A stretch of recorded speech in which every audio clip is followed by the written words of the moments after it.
I'm James Eccles for volumedistortion.com, here with the lead singer from Bright Lights, Rod.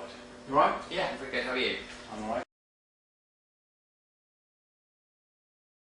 Thank you. How did the gig go tonight? Yeah, it was really fun. It's a really wicked venue. The sound was amazing. The sound guy was really cool. So those are the kind of requisites that I need for a good show. It was wicked. So tell us a bit about the history of Bright Light. Okay, so Bright Light is me basically. I kind of set up the moniker because I wanted to do music that had quite a strong identity. So I write and produce the songs and I co-produce them, and then I have Alex and Chris with me for live. So, like, I wanted the name to suggest something that could be like a collective or one person. And I started it in 2009. I demoed loads of electronic songs because I've been doing folky stuff before, and I wanted to have more fun while I'm so young. And then took them to a couple of different producers, and then it kind of started from there. And what have you been doing since you started in 2009? We had the first single, Love Part 2, out through EMI Pop Justice last September. And then between then and now I went on tour with Ellie Goulding for 21 days around the UK. Then I played at South by Southwest in March, a couple of shows in New York. Finished the album, and I DJ as well. I run a club night in London called Another Night, and been setting that up because like my influences are late 80s and early 90s, and the club night is a 90s night. So I've been kind of launching that as like a, kind of like a way for people to get to know you and your influences and your personality a bit. So we've been doing that and DJing at Glastonbury and a few other things. Finished the album, single is out on the 19th of September, and then album's out in February. So it's been quite a busy period of time. But good. So how did you get noticed by EMI for them to release it? Well, it was Pop Justice, so you know Pop Justice, the music website. I don't. Oh, So can you tell us a bit about that? Yeah, Pop Justice is run by Peter Robinson, who also writes like The Guardian and Enemy.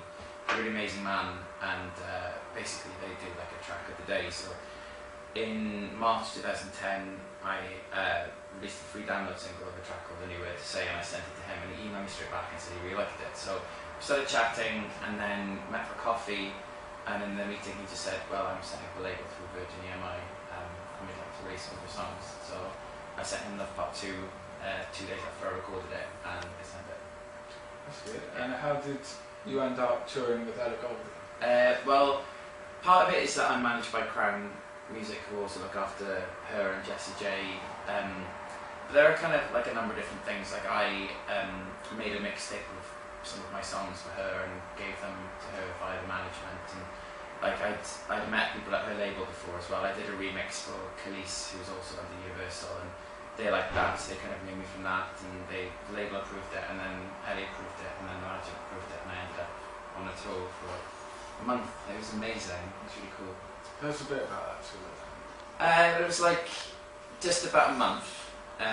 21 dates, all sold out across the UK. So we played at Hammersmith at Parlor, which is terrifying, but amazing. Like, I'm a huge Bjork fan, and I watched her play there the last time I went there, and when you're kind of standing on the spot that she sung on, it's so scary. But it was wicked, and we went around in a little fiesta, followed them around, played lots of shows, met lots of kids who were all amazing, and Ellie was fantastic, really inclusive. Sunday Girl, who was there as well, was amazing. It was really friendly, like inclusive and warm to her. It was brilliant. So how would you describe your music that you create?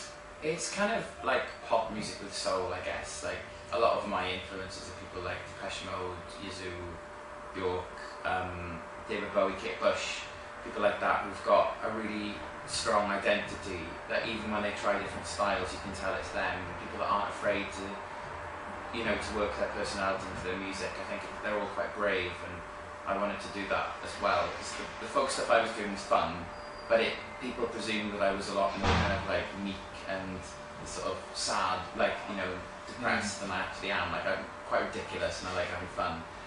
So I thought I'd make music that kind of brought out that bit for me, and it seems to be working very good. Right. So, and what other sort of your life, things you've been through life when you're writing your lyrics, what do you try and bring in and draw from your life to influence it?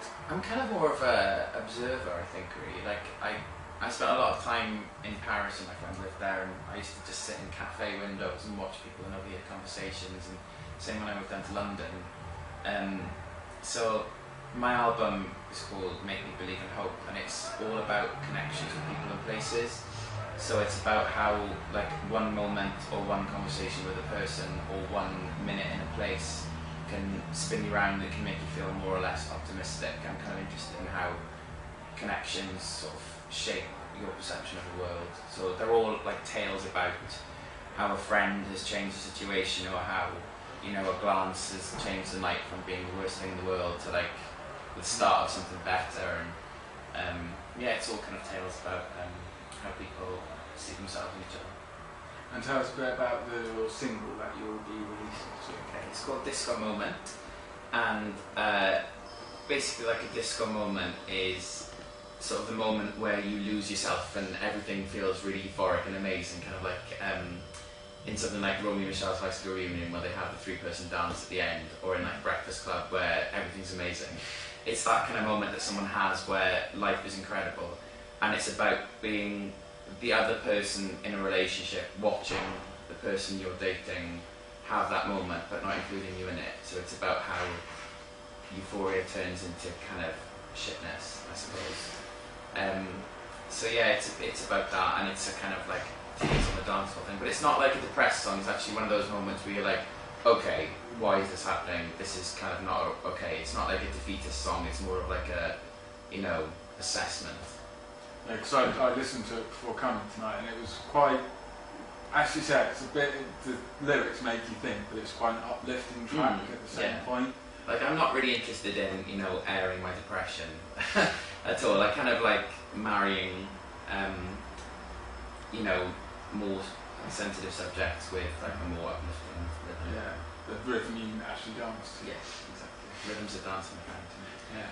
The video for it, what's that about? Because it was quite peculiar seeing the TVs on people's heads. Well, I thought really that a television is really interesting in terms of connections, because everyone watches them, and a lot of people watch a television way too much, and they use them for company. So I was really interested in the relationship with a television. So it's like something you're dependent on, but it has absolutely no dependency on you. Really, you know, it can people can program whatever, you know, things go on, whatever sitcom, whatever serial, and you're the person that wants from it, and all it wants from you is attention. So it's really reflective of what the song is about. Like, the person wants your attention, but they don't actually want you to interact with them. They just want your time and your gaze. So it kind of like reflected the subject of the song. So what's your future, well, what's your plans for the future and the rest of this year and 2012? So we're playing Festival next week. Then Disco Moment comes out on the 19th of September. I'm doing an EP of collaborations in a couple of months. Single January, and I think album's out in February.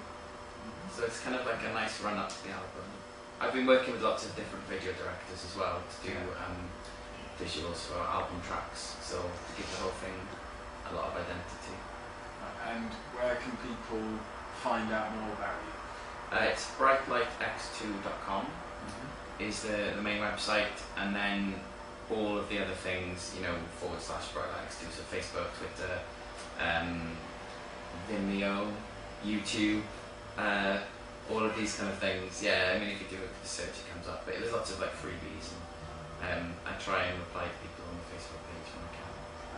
And what advice would you give to people who are solo artists trying to start out and sort of end up where you are, to sort of people, what advice would you give to them?